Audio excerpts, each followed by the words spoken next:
Sunday ಅನ್ನೋದು 4 box ಒಳಗೆ ಬರೆಯೋರು ಯಾರು? ಬನ್ನಿ, ಒಂದೊಂದು ಬಾಕ್ಸ್ ಒಳಗೆ ಒಂದೊಂದೇ ಲೀಟ್ರ್ ಬರಿಬೇಕು. ಇದು ರಾಂಗ್ ಆಗಿದೆ. ನೆಕ್ಸ್ಟು ಇವಾಗ ನೀಲ ಬರಿತಾ ಇದ್ದಾಳೆ. ಎಸ್ ಯು ಎನ್, ಇದು ಕೂಡ ರಾಂಗು. ಇವಾಗ ವೈಭವ ಕರೆಕ್ಟ್ ಬರಿತಾ ಇದ್ದ ನೋಡ್ರಿ. ಹೆಂಗೆ ಬರಿತಾ ನೋಡೋಣ. ಏನು ಬರಿತಾ ಇದ್ದಾನೆ?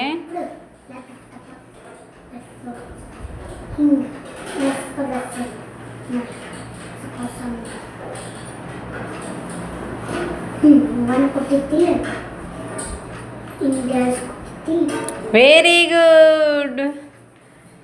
ಏನು ಬರ್ದಿದ್ದಾನೆ ಅವನು? ಸಂಡೇ ಅನ್ನೋದು 4 ಬಾಕ್ಸ್ ಒಳಗೆ ಒಂದು ಸಣ್ಣ ಚಿತ್ರ ತೆಗೆದಿದ್ದಾನೆ. DAY Sunday. Very good.